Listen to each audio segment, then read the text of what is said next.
Hello दोस्तों, स्वागत है आप लोगों का सोलो लेवलिंग के एपिसोड नंबर 19 में। तो दोस्तों हम लोग 50K के काफी ज्यादा करीब हैं। तो जिन लोगों ने चैनल को सब्सक्राइब नहीं किया अभी तक, तो आप लोग चैनल को सब्सक्राइब जरूर से कर ले, ताकि हमारे 50,000 सब्सक्राइबर जल्द से जल्द कंप्लीट हो जाएं। तो लास्ट वाले एपिसोड में हम लोगों ने देख लिया था कि जिन्वू को एक ए रैंक के गेट के अंदर एक माइनर की जॉब के लिए एक एप्लीकेशन आती है। जिन्वू उस एप्लीकेशन को भर देता है एंड उस जगह पर पहुंच जाता है। जब ए रैंक के हंटर डंजन से बाहर आ रहे होते हैं, तो जिन्वू उनमें से एक गर्ल जो कि हंटर गिल्ड की वाइस मास्टर एस रैंक की हंटर चे हीन होती है। जिन्वू उसकी तरफ देखते हुए कहता है कि आखिरकार इस दुनिया में कितनी ज्यादा वुमेन होंगी जो इसकी जितनी पावरफुल होंगी, और जहां तक मेरे को लगता है कि ये जरूर मिस्टर चोई जितनी ताकतवर होगी, या शायद उससे भी ज्यादा ताकतवर। तो जिन्वू यहाँ पर अपनी एक स्किल, जिससे कि वो सेंस कर सकता है दूसरों के पास कितनी ज्यादा सामने वाला स्ट्रांग है, उससे ये पता लगाने की कोशिश करता है कि कितनी ज्यादा ताकतवर है। और शायद जो इसकी लेवल होगा वो चेयरमैन गो जितना भी हो सकता है। तभी चेइन जिन्वू की तरफ देखती है। वो यहाँ पर किसी ताकतवर इंसान को सेंस करती है, लेकिन वहाँ पर उसको कोई भी नहीं दिखाई देती।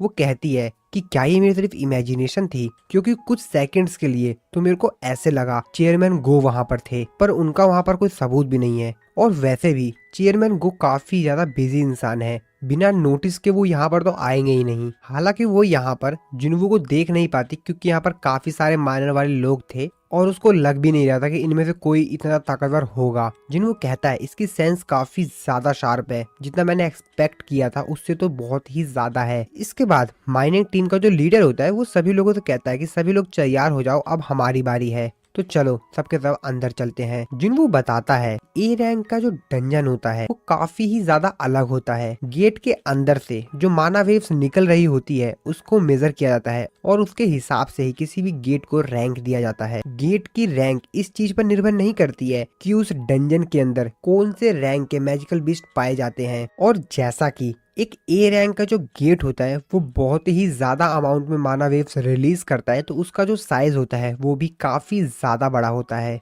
तो इसका मतलब ये है कि गेट की जो रैंक होती है वो दो चीजों पे निर्भर करती है, एक तो उसका साइज और दूसरा उसका माना लेवल। लेकिन हाँ, अगर लो रैंक के मैजिक बीट्स काफी सारे हैं तो उनकी जो माना वेव्स होंगी वो भी बहुत ज्यादा निकलेगी। उनकी जो माना वेव्स हैं वो इतनी भी ज्यादा नहीं होती है कि वो ए रैंक के गेट को टक्कर दे पाए। वैसे काफी सारे लो रैंक के जो बीस्ट होते हैं वो कभी कभार बी रैंक के गेट के अंदर मिल जाते हैं, लेकिन ए रैंक के गेट के अंदर ऐसा नहीं होता है। ए रैंक के गेट के अंदर पूरे के पूरे हाई रैंक के बीस्ट्स पाए जाते हैं। और इस डंजन के अंदर से जो मेरे को फीलिंग आ रही है वो मेरे को काफी ज्यादा अलग लग रही है। अरे नहीं, ये कोई विंड नहीं है, ये तो माना वेव्स है जो कि इस डंजन का बॉस इमिट कर रहा है। कुछ लोग जिन्वू की तरफ देखते हुए बातें करते हैं, क्या तुमने ये बात सुनी है कि ये एक ई रैंक का हंटर है? वो बंदा कहता है क्या उन्होंने ई रैंक के हंटर को हायर कर लिया? जिस पे वो बंदा बताता है कि हाँ शायद मैंने तो ऐसा ही कुछ सुना है भाई, अब मेरे को नहीं पता ये सच है कि नहीं, पर मैंने कुछ ऐसा ही सुना है। जिस पे दूसरा बंदा कहता है क्या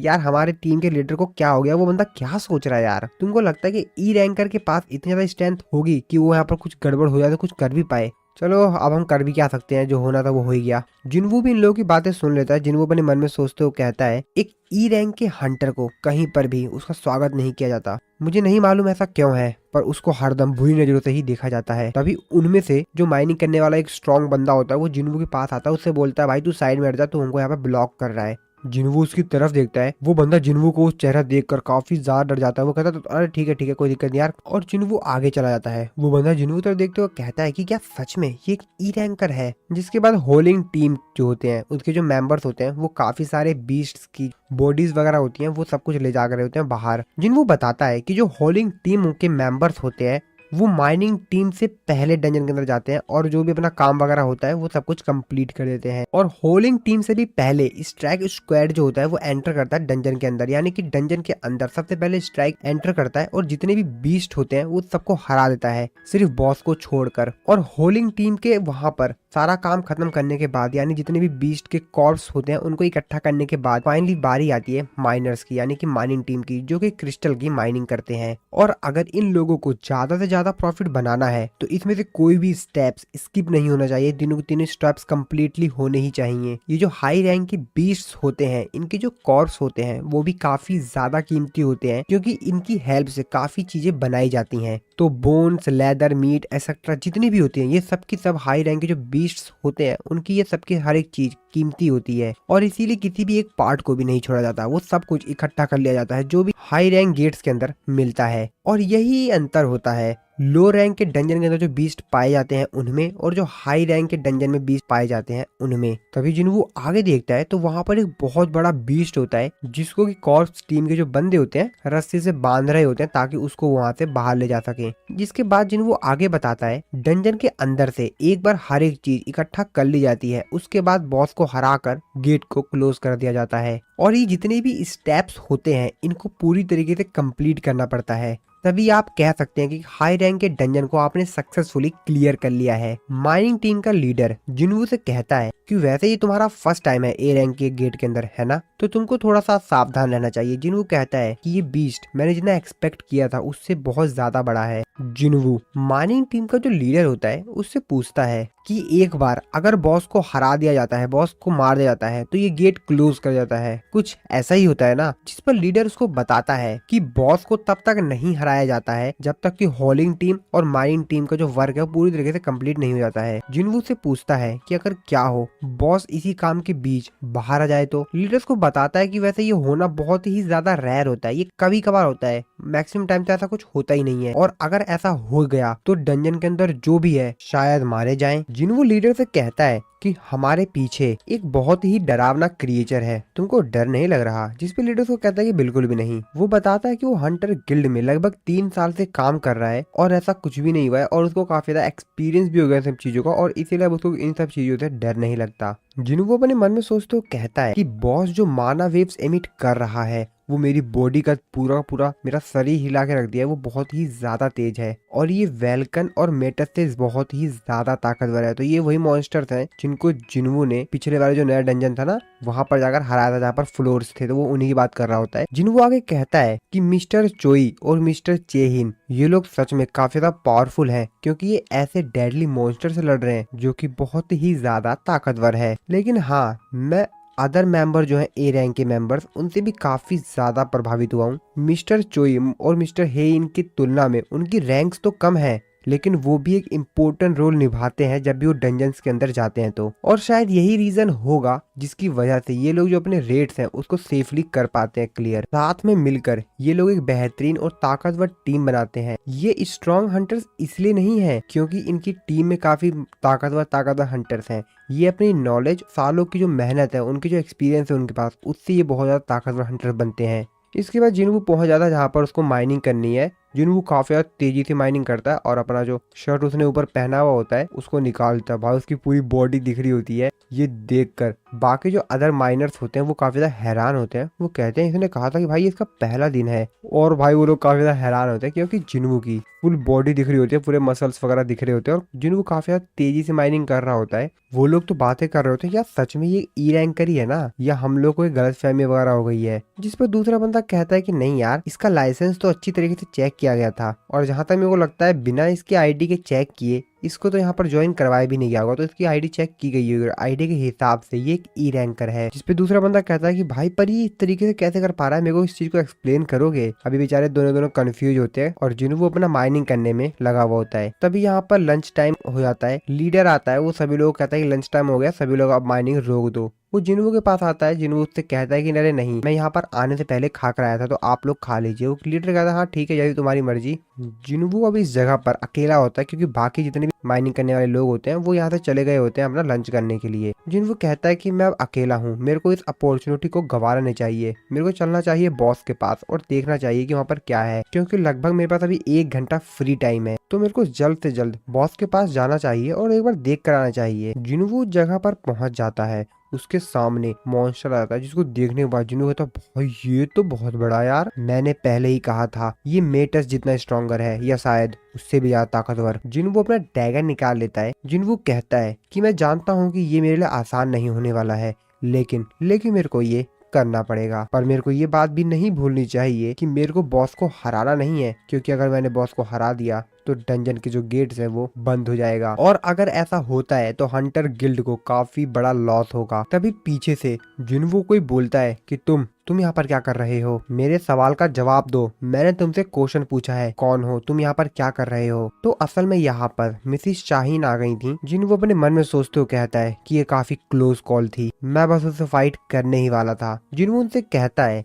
कि मैं यहाँ पर खो गया हूँ। मिस शाहीन उससे बोलती हैं कि क्या तुम खो गए हो? क्या तुम माइनिंग टीम से हो? यहाँ से दूर चले जाओ, ये वही जगह है जहाँ पर बॉस है और वो अभी भी जिंदा है। जिन्वो अपना डैगर जो होता है वो भी गायब कर चुका होता है। मिस शाहीन अपने मन में सोचते हुए कहती हैं कि एक मिनट, मैं इतनी ज्यादा श्योर हूँ कि उसके हाथ में एक वीपन था, मैंने ये चीज क्लियर देखा था। जिसके बाद मिस शाहीन जिन्वो से कहती हैं कि इस जगह को छोड़ के अभी बाहर चले जाओ, क्योंकि अगर एक बार बॉस जाग गया तो डंजन के अंदर जितने भी लोग हैं वो उन सभी को मार सकता है। जिन्वो कहता है कि मैं इस चीज के लिए माफी चाहूंगा। और जब जिन्वो वहां से जा रहा होता है तो मिस शाहीन जिन्वो की ताकत को सेंस कर लेती है, इसीलिए मिस शाहीन जिन्वो से कहती हैं कि एक मिनट रुको। मिस शाहीन उसके क्लोज आती हैं और उसको सूंघने लगती हैं। जिन्वो कहता है क्या हुआ, कोई दिक्कत है क्या? जिसपे मिस शाहीन उसका जो आई कार्ड होता है उसको हाथ में लेते हुए कहती है कि क्या सच में तुम एक हंटर हो? इसके बाद उसका कार्ड देखते हो, कहते हैं क्या, एक ई रैंक का हंटर सांग जिनवू? जिसपे उनको भी लगता है कि नहीं, लगता है मेरे से कोई गलतफहमी हो गई थी।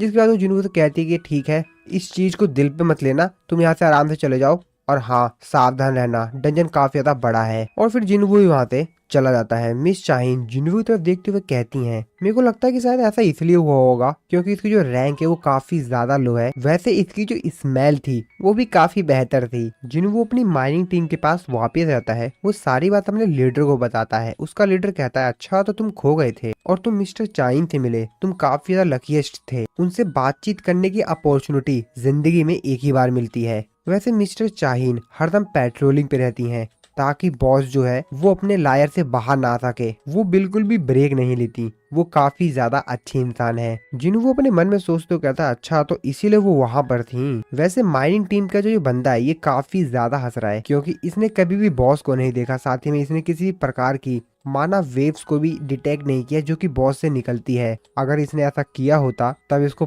पता चलता कि आखिरकार बॉस कितना ज्यादा खतरनाक होता है। तभी माइनिंग टीम का जो दूसरा बंदा होता है वो जिन्हों से कहता है कि मिस्टर चाइन के पास स्मेल करने की काफी अच्छी एबिलिटी है, दूसरे हंटर्स में से जो सेंट की महक आ रही होती है वो उसको स्मेल कर लेती है और इसीलिए उनको लोगों को पता चल जाता है कि सामने वाला हंटर है। जिन्हों कहता है क्या हंटर के अंदर से सेंट की महक सी आती है? जिसपे वो बंदा बताता है कि हाँ उनकी एक यूनिक कंडीशन है और इसीलिए वो हरदम अपने नोज को रुमाल से कवर करके रखती हैं और शायद जब उनके आसपास काफी सारे हंटर्स होते हैं तो उनको सांस लेने में दिक्कत होती है। जिन्हू कहता अच्छा तो इसीलिए उन्होंने मेरे से पूछा था कि क्या मैं एक हंटर हूँ। जिन्हू बारूका की थोड़ी सी बातें याद करता है, वो अपने आप से कहता है कि मेरे जैसे हंटर के पास ना ही कोई सेंट है और ना ही आइस स्लेयर की तरह मेरे को कोई आवाज आती है क्योंकि मैं शायद एक प्लेयर हूँ। अब मेरे को नहीं पता कि आखिरकार एक प्लेयर होना क्या है और इस प्लेयर होने का मतलब क्या है। माइनिंग टीम होती है वो बाहर आ जाती है, जिन्वू को सभी थैंक्स बोल रहे होते हैं क्योंकि जिन्वू की वजह से ये लोग 2 घंटे पहले ही अपना काम खत्म करके बाहर आ चुके हैं। माइनिंग टीम का लीडर जिन्वू की काफी अच्छी तारीफ करता है, वो कहता है कि तुम काफी बेहतर इंसान हो, तुम माइनिंग करने के लिए ही पैदा हुए हो। अगर तुम बुरा ना मानो तो मैं तुमसे एक चीज बोलना चाहूंगा, क्या तुम मेरे साथ काम करने के लिए इंटरेस्टेड हो? वैसे मैं तुमको काफी अच्छा पैसा भी दे दूंगा।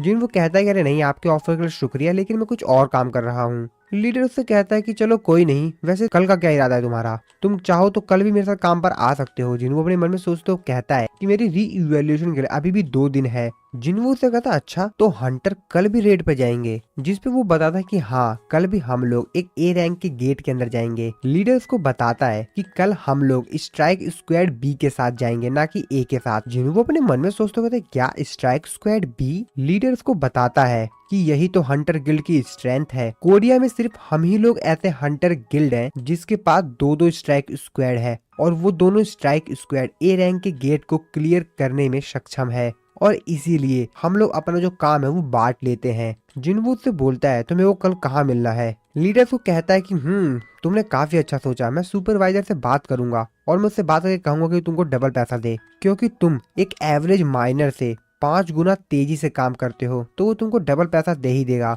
जिन्वू भी कहता अच्छा चलो ठीक है। अगले सीन में हम लोग योजिन और उसकी कजन को देखते हैं। योजिन यहाँ पर जिन्वू के बारे में बड़बड़ा रहा होता है, उसकी कजन उससे बोलती है कि आखिरकार तुमने मेरे को कॉल करके इस बेकार सी जगह पे क्यों बुलाया है। योजिन बताता है कि मैंने अपने फादर से बात की, जिसकी बात सुनने के बाद उसकी कजन हैरान होते हुए कहती है क्या सही में, तो इसका मतलब ये है कि तुम गिल्ड मास्टर बन चुके हो। यूजिन कहता है कि हाँ लेकिन मेरे को यहाँ पर जिन्वू की मदद चाहिए। उसकी कजन हैरान होते हुए कहती है भाई ये कौन है, ये जिन्वू कौन है।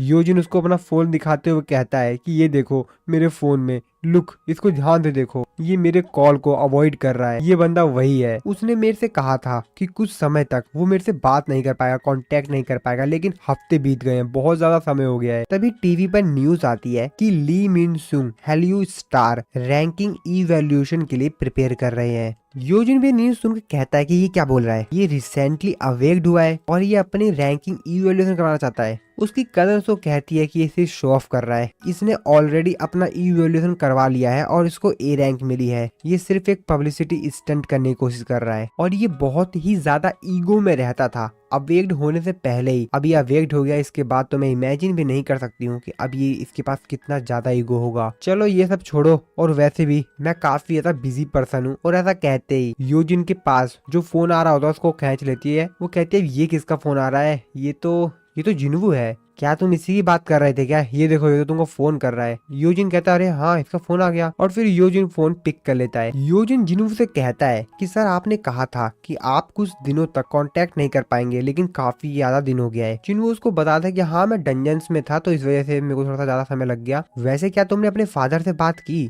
योजिन बताता है कि हाँ एक्चुअली मेरे को आपसे इसी बारे में बात करनी थी सर, तो क्या कल आप फ्री हैं। जिन्वू उससे कहता है कि चलो ठीक है कल तुम आ जाना, लेकिन हाँ थोड़ा सा लेट नाइट आना, हम उसी वक्त मीटिंग करेंगे। योजिन भी कहता है कि हाँ ठीक है सर बिल्कुल। दूसरी तरफ मिस चाइन को देखते हैं जो कि किसी के पास कॉल करती है। कॉल पे कहने वाला बंदा कहता है कि क्या मिस चाइन वैसे आप इस समय कॉल नहीं करती हैं, क्या कोई काम था। मिस चाइन उसको बताती हैं कि हाँ मेरे को एक माइनर के बारे में इंफॉर्मेशन चाहिए थी जो कि आज के रेट पे गया था, उसका नाम है सांग जिन्वू। और इसी सीन के साथ हमारा ये वाला जो एपिसोड है यहाँ पर खत्म हो जाता है। सो अगर आप लोगों को वीडियो अच्छी लगी वीडियो को लाइक कर देना। 50K के हम लोग काफी ज्यादा करीब है, तो जिन लोगों ने सब्सक्राइब नहीं किया सब्सक्राइब जरूर से कर लेना।